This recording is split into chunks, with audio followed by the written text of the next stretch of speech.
สบายดีพี่น้องสบายดีFCเบิดสุขุสุคนเนาะพ่อกันในตอนเศร้าเด้อพี่น้องเด้อเอาหลังจากสำเร็จเสร็จสิ้นพี่น้องห้องอยู่ห้องนอนเนาะสบุญก็ได้จ่ายเงินไปเป็นที่เรียบร้อยแล้วพี่น้องเอ้ยเมื่อคืนนี่เนาะกายค่าสร้างเพิ่น22,000แล้วก็ให้พิเศษเพิ่น1,000ก็รวมแล้วก็เป็น23,000เนาะเมื่อนี้พี่น้องหลังจากที่ว่าเฮาจ่ายค่าสร้างไปเรียบร้อยเนาะหรือว่าสำเร็จเฮ็ดห้องแล้วหลังคาก็แล้วเนาะก็เลยเงินทางเอื้อยเพิ่นให้มาก็เลยอยากติดกะโลก่อนเนาะก่อนสิเฮ็ดอย่างอื่นนะมื้อนี้เฮาเอิ้นสร้างมาเบิ่งว่ามันสิมีจักเก็ตค่าสร้างเพิ่นนี่สิเก็ต1เท่าใดถามเบิ่งสร้างเรามาแล้วเนาะแต่ว่าบ่แม่นสร้างที่เฮ็ดเฮือนเด้อพี่น้องเนาะสร้างที่เฮ็ดเฮือนเพิ่นติดกะโลบ่เก่งเพิ่นว่าก็เลยให้สร้างผู้ใหม่เพิ่นลองมาเบิ่งว่ามันเป็นแนวใดให้เราแทกให้เบิ่งก้อนเนาะว่ามันสิเป็นอะไรหากระเทแล้วเมื่อคืนนี่พี่น้องเอ้ยนี่เด้เรียบร้อยเมื่อคืนนี่ยังบ่ทันแห้งอยู่ให้เพิ่นมาแทกเบิ่งก้อนนะพอดีเงิน นี่เด้ทางสร้างเพิ่นสบายดีเด้อเด้อเอาให้เพิ่นแทกเบิ่งว่าสิมีห้องนึงมีแจ็คเก็ตรวมเบิดฮะ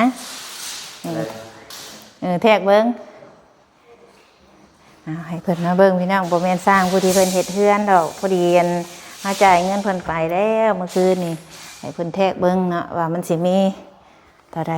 หั่นนะแต่ละห้องก็บ่ได้ซ้ำกันห้องนี่สิใหญ่กว่าหมู่นะห้องนี้นะเปิดหน้าต่างออกก่อนพี่น้อง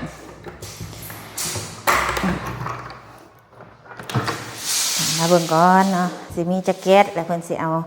เท่าใดหั่นนะเด้ห้องนั่นแน่ให้เพิ่นบวกเขาเบิ่งห้องพี่น้ำมันดูเพื่อนข่อยมันเป็นตะลุกเลย เห็นสำดีก่อนตัวดีปล่อยไว้ก่อนห้องนี้ได้แทกแล้วบ่มีอยู่3ห้องแล้วก็อันนี้แหละเบิดนี่รวมแล้วก็เป็น5เราแทกเบิ่งปกติเจ้าก็ไปหาติดอยู่บ่ซุมื้อนี่ก็ได้ติดเฮือนไผซุมื้อนี่นี่ตอนแรกกับที่เลื่อนโอ้ยบ่ค่อยรู้ชื่อคนมันเลยบ่ค่อยรู้ชื่อเนาะเลื่อนเจ็บเผ็ดได้นอกเลยหัวรับซื้อเงินจับโอ้เรามาถ่ายลงเคยบ้านโคกแต่เราก็บ่ฮู้เฮือนเนาะบ่ฮู้ชื่อแม่นความเราบ่ค่อยฮู้แล้วหากระเทแล้วเมื่อวานนี่ยังซุ่มอยู่แม่นบ่มันติดมันจังจับคักติแทะเบิ่งมันแล้วเมื่อคืนนี่ตัวนี้เทก่อนโมแม่นอันนี้แล้วเมื่อคืนนี่เพิ่นเลิกเมื่อเพิ่นกำลังแทะฮะล่ะยับกล้องให้เพิ่นไล่เบิ่งไข่ตัวนี้กันแล้วสิหาเอาเกียงนี่นะหาเอาเกียงมาซอออกเนาะมันรูดละลีดเนาะเอาเบิ่งเพิ่นเนี่ยพุ่นตัวไปอยู่ทางนั้นจังบ่เรื่อมจักแมท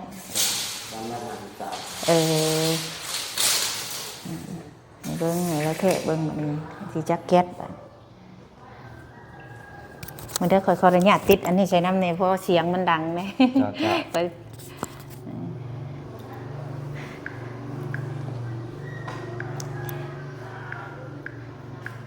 ให้คนไล่เบิ่งว่ามันสิมีเท่าไรอะไรมันนี่สิออกไปซื้อเลยนะ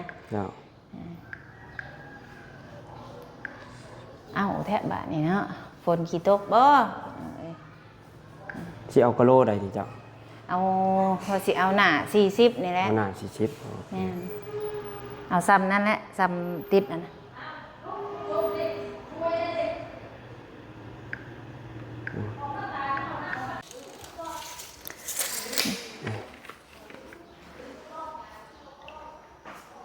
นี่7 คูณ 7ทางโล40ตัวนี้แหละ49แก๊สรวมหมดบ่นั่งตัวนี้49นี่ก็2 เมตรปลายเงิน เติบบ่ซะตัวนี้7คูณ7ตัวนี้เด้ยังลูกล่ะฮะ 4คูณ ขอเงินสบายดีป้าลุงก่อนค่ะเฮ็ดงามๆเฮ็ดสิเวลาบ่ายสบายดีป้าลุงเฮ็ดสิเอาไหม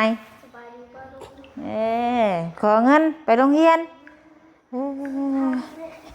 ตั้งใจเรียนเด้อเสยเด้อเอาเดี๋ยวไปเอาเงินให้น้องกันเฮ็ดเนี่ยมั้ยขอบใจเด้อ ขอบใจเด้อ เอาคนบ่มีกระดูกว่าตั้งใจเรียนเด้อลูกเด้อไปเดี๋ยวแม่ถ่ายคลิปก่อนไปตกอยู่ทักแค่น ก็เป็นกะเล่62แล้วเอามา65แก๊ส หัก มาเผื่อไว้ คอยบ่ได้ติดขึ้นแอวเด้อ แม่นบ่ได้ไหลแอวเนี่ยบ่ได้ไหล ตกอยู่65เกต แม่น ตกอยู่จักแม่น ตกอยู่62กะเล่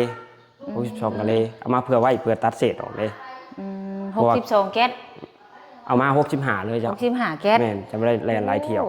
หลายดิเกตห้องหนึงนี่เบิด10เกตบ่กลัวบ่ ก็แล้วแต่ห้องมันบ่ได้เท่ากันจ้ะมันก็ห้องน้อยห้องใหญ่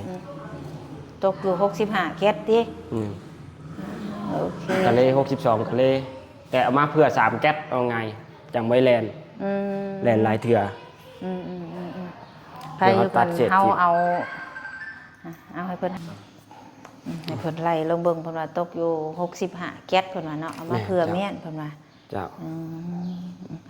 ว่าสิออกไปซื้อบัดนี้ถามค่าสร้างเพิ่นได้บัดนี้แก๊สหนึงเท่าใดเพิ่นเอา ถ้ากะโล10นี่แก๊สละ80จ้ะแก๊สละ80 แก๊สหนึง80 แม่ 70ก็บ่ได้บ่ โอ้ยอยู่นอกเพิ่นขึ้นเบิดหลายเลยอยู่นอกนี่ขนาดราคาบ้านเฮาได้นี่ฮะ บ่ ถ่ายอยู่นอกเอา รา สู้ คา เพิ่น บ้านเฮา แม่น ปีกายนี่ติดแก๊สละ100ปีกายนี่เนาะปีนี้ยับขึ้นแก๊ส80ก็ประมาณอยู่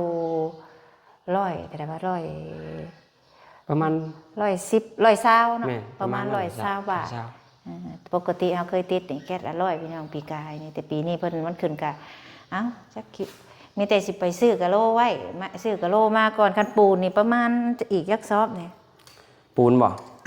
เพิ่นขึ้น 12 เทได้อ ได้ ยู่ เนาะ เบิ่งนี่เนาะ บ่ซื้อขึ้นประมาณนี่แหละประมาณ2เซน3เซนนี่แหละเอามา10สอบก่อนก็ได้เนาะมันบ่พอก็ไปเอา ได้ เพราะว่าข่อยแก้มาได้เทื่อละ10สอบนะ แต่กันสิเกินนี่12อ่ะเกินอยู่จ้ะเกินอยู่เพราะมันพ่วงเติบได้60ปลายกะเล่พุ่น แม่นยังเนาะ แหนมมือคือฮ้อมมันขันห้องเด้ แม่นก็ตกอยู่ประมาณ65แก๊สเพิ่นว่าเนาะเอาเบิ่งค่าสร้างเพิ่นแก๊สละ80นี่ไล่เหมือนกันพี่น้องมีเงินจ้างสร้างอยู่บ่ โอ้ยเจ๊มีอยู่ จะว่าสิได้ซื้อแก๊สมาเมียนได้ซื้อไปจักตกอยู่5ล้าน2แสนพุ่นได้โอ้ตกให้เพิ่นมาไล่ให้เบิ่งก่อนเดี๋ยวอันคันว่าข่อยซื้อกะโลคันว่ามื้อใดข่อยสิพร้อมแล้วข่อยสิโทรหาเจ้าใหม่เด้อ จ้า แต่ว่าเจ้านั้นช่วงนี้ก็มีเวียกอยู่แม่นบ่ มีเวียกอยู่ช่วงนี้ คันคือข่อยได้มาแล้วเจ้าก็สิมาติดให้ข่อยเลยบ่ แม่นพร้อมติดอยู่ เพราะว่าเฮาไปซื้อเองนี่ปกติคันว่าเขาสิมาส่งให้ก็ใครแน่นะคันเฮาเอามาเองเนี่ยเอามาบ่ได้เด้มันหนักได้6 แม่นแกมาได้เทื่อละน้อยหันนะเดี๋ยวสิอันมันเบิ่งก่อนเนาะเดี๋ยวหาเงินค่าสร้างก่อนว่านี่ จ้า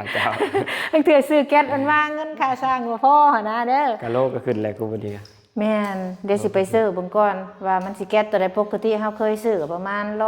170หรือ80นี่แหละเฮาก็เอาแบบธรรมดาเฮาบ่ได้ว่าเอาอันนั้นนะบ่ได้เอาว่าของอันเกรด A เพิ่นนะเอาแบบซ้ำนี่แหละนี่ซ้ำนี่อันนี้เป็นกะโลเวียดอันนี้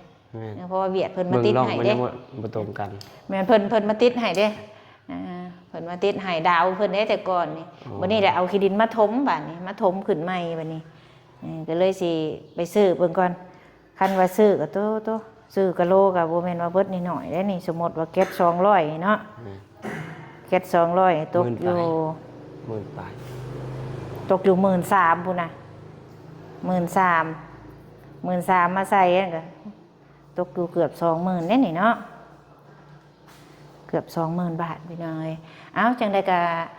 ขอบใจใดๆเด้อเดี๋ยวจังใดเดี๋ยวข่อยสิโทรหาเด้อมื้อนี้ข่อยสิเอาไปซื้อเบิ่งกะโลก่อนเนาะเพื่อปูนเพื่อหยังพี่น้องมันก็หลายเติบอยู่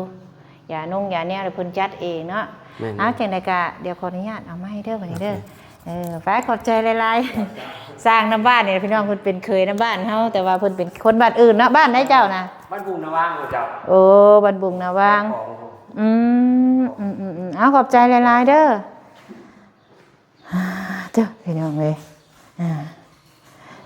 จักว่าสิคิดเบิ่งตกอยู่13,000หัวใจตกขาโลดหัวใจตกได้เนาะเดี๋ยวสิไปเบิ่งก่อนมันสิตกอยู่แก๊สหนึงเท่าใดพี่น้องเดี๋ยวสิอันนี้สร้างเพิ่นเซาะให้เนาะยังห้องกลางนั่นหลายนี่พี่จักอันใดอันเบิ่งยางมาส่องพี่เอามืดแท้ทั้งนี่เบิ่งไกลประตูก่อนตากให้มันแห้งน้ำกัน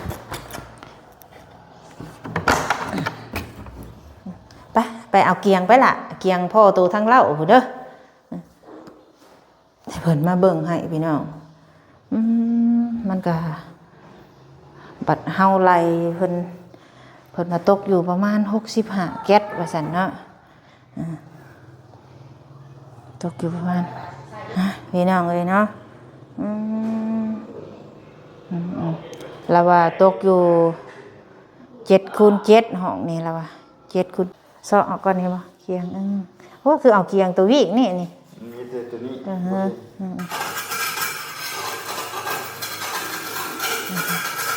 ให้สังกัดอ่ะ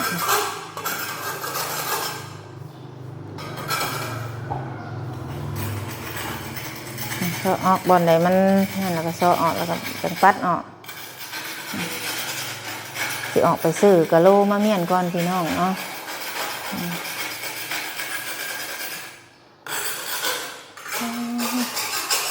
เสร็จแล้วบัดยังกะโลพี่น้องเอ้ย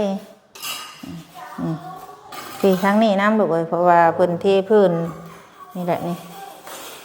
ใส่เพิ่นซ้อเอาให้ตัวนี้เราเห็นปะเด็กมันเปื้อนเนาะพี่น้องเนาะ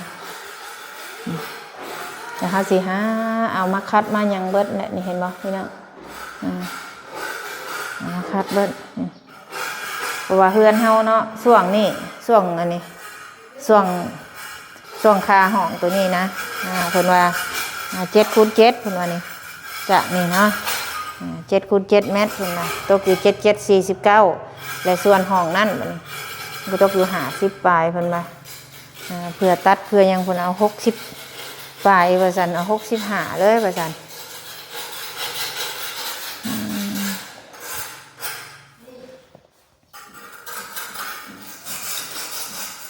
มันจะใช้เป็นโซ่มีอันเดียวบ่ล่ะมีอันเดียวบ่ฮันโซ่เดี๋ยวเฮาเอาผ้าใส่เอาคู่ใส่น้ำเอาผ้ามาจุ่มเลยเซ็ตออกมานี่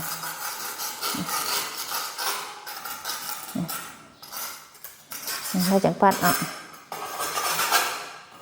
ดูตัวประตูที่เพิ่นเฮ็ดใหม่พี่น้องแล้วเฮาสิหาแนวมาคัดออก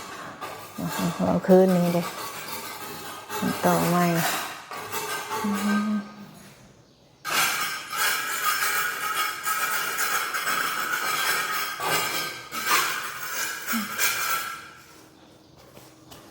พี่มาข้างนี่เห็นป่ะตัวนี้ห้องนี่กันเฮ็ดแล้วแล้วก็มานี่แหละเนาะพี่ทั้งพี่แหละเปื้อนแห้งห้องนี่แหละห้องนี่แหละเป็นเปื้อนแห้งนั่งห้องนี่แหละพี่น้องเนาะทั้งเฮากะสิขอจบคลิปก่อนพี่น้องเพิ่นมาเบิ่งให้เนาะเพิ่นมาไล่ให้แต่ว่าส่วนสิติดนี่ก็แล้วจังว่ากันอีกเทื่อนึงเดี๋ยวเฮาสิไปซื้อมาไว้ซะก่อนพี่น้องเอ้ยไปซื้อกะโลมาไว้เนาะบ่ได้ติดตอนนี้ก็พุ่นละพี่น้องเบิ่งเงินเบิ่งคำเนาะถ้าว่ามันพอเฮาก็สิให้เพิ่นติดให้เลยเพิ่นว่าเบิ่งได้แก๊ส80ว่าซั่นเนาะต่อเพิ่น70เพิ่นก็ลดบ่ได้พี่น้องเลยเพิ่นว่าคันเพิ่นออกไปเขตนอกนั่นแก๊สละกว่านี้เพิ่นว่าอันนี้ในบ้านเฮาเองว่าซั่นแต่ปีกายนี่น่ะปีกายไปซื้อน่ะแก๊สละ100พี่น้องเนาะแต่ว่าเพิ่นมันขึ้นเฮาก็เฮ็ดจังไดได้เนี่ยเฮาเฮ็ดบ่เป็นเด้พี่น้องเดี๋ยวคลิปนี้สบุญก็สิขอจบก่อนเด้อพี่น้องเด้อ เอาก่อนสิจบเนาะเลาะเบิ่งก่อนพี่น้องเนาะเฮือนซานเฮาสำเร็จเสร็จสิ้นเนาะที่ทางผู้ใหญ่เพิ่นช่วยมาทางเอื้อยทางอ้ายเพิ่นช่วยมาเฮาก็ดีใจแฮงพี่น้องเอ้ยนี่เห็นบ่ทุกสิ่งทุกอย่างเนาะได้จากทางผู้ใหญ่เพิ่นทางเอื้อยทางอ้ายพี่น้องโอ้แม่นเบิดเลยนี่คือต่อออกมานี่ก็เพิ่นช่วยเฮาเนาะแล้วพังโตเฮาเองนี่บ่มีปัญญาเฮ็ดดอกพี่น้องเอ้ยเนาะเอามื้อนี้ก็ถือว่าความฝันของเฮาก็เป็นจริงพ่อแม่พี่น้องเนาะความฝันก็เป็นจริงเฮาก็ได้โอ้ให้ทางลูกชายเบิ่ง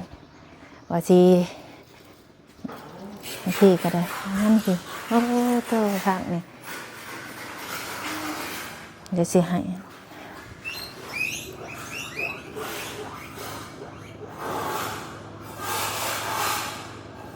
นี่กับพี่น้องนะ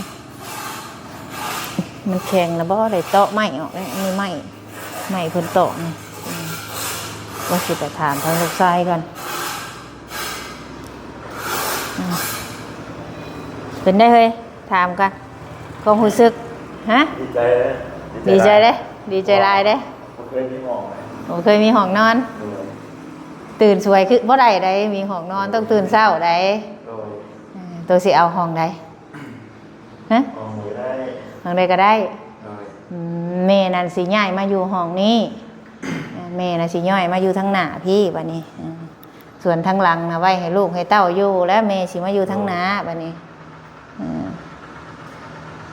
อยู่ห้องใดก็ได้เพื่อนเนาะดีใจแล้วเนาะก็แต่เกิดมาไม่ได้เคยนอนห้องแม่นบ่ก็แต่เกิดมาลูกชายก็ได้พี่น้องเอ้ยบ่เคยได้นอนห้องจักเทื่อบัดนี้ก็ถือว่าทางป้าทางลุงเพิ่นซอยมาขอบคุณเพิ่นแน่ลูกนบมือขึ้นขอบคุณป้าลุงเพิ่นที่ช่วยมาขอบคุณอะไรทางป้ากับลุงที่เฮ็ดเพื่อนให้หลานให้ป้ากับลุงอยู่ดีไม่แห้งความเจ็บจะได้พวกไข่นี้ให้หนูมันคนยืนได้ซะขอบคุณป้าลุงหมดสุขคนเนาะที่เฮ็ดห้องให้ลูกให้หลานอยู่พี่น้องเอ้ยเนาะจังใดก็ขอบใจหลายๆเฮ็ดให้ลูกให้หลานก็แต่เกิดได้ใหญ่มาบ่เคยมีห้องนอนอีหลีพี่น้องเอ้ยเพราะหยังเพราะว่าเงินเฮาบ่เพียงพอมันมีบ่หลายนะมันก็เลยบ่สามารถที่สิเฮ็ดได้เนาะคือเฮาหาเงินได้เฮาก็เฮ็ดห้องตัวเองก่อนเนาะคิดไว้นะว่าแต่ละปี พออันเก็บเงินได้สิเฮ็ดมาเทื่อละห้องให้ลูกกับแม่เอ้ยให้จักได้ห้องนอนเด้ว่าซั่นความคิดตะกี้ก็ว่าเฮือน2ชั้นน่ะสิขึ้นไปขันให้ลูกอยู่เทิงว่ะขันให้ลูกกับป้าอยู่เทิงว่ะวันนี้ทางเอื้อยอ้ายเพิ่นว่าตัดลงมาเฮ็ดชั้นเดียวแล้วเป็นหยังเพิ่นว่าเฮาก็เลยว่าที่แรกว่าคันเฮ็ด2ชั้นน่ะยันสิเบิดงบหลายว่ะตัดลงมาชั้นเดียวก็เบิดหลายคือเก่าพี่น้องเพราะว่ามาเฮ็ดห้องนอนอยู่ลุ่มอีกเนาะเอาจังใดกะคลิปนี้ขอบคุณเด้อเนาะอ้ายเบิดสุคนเนาะที่ยืนมือเข้ามาซอยทั้งสบุญกับบ่มีคำสิว่าหยังพี่น้องเนาะมีแต่ยกมือใส่เก้าเท่าใส่หัวขอบคุณเอื้อยอ้ายที่ว่ายืนมือเข้ามาช่วยเนาะทั้งแม่นำขอบคุณหลายๆที่เฮ็ดให้มีห้องอยู่ห้องนอนบัดนี้เนาะก็สิสะดวกสบายขึ้นก่อนเก่าขอบคุณหลายๆลูกก็สิมีห้องนอนเนาะลูกมาทำงานแต่ไทยก็บ่มีห้องนอนแล้วพี่น้องเพราะว่าเพื่อนเฮามันบ่มีเนาะบ่มีห้องมาแต่ใดนะนอนไปโลดแล้วเจอกันไปลูกเต้าก็ได้เอาคลิปนี้ขอลาพระจากพี่น้องพ่อกันคลิปหน้าเด้อคลิปนี้สำบายดี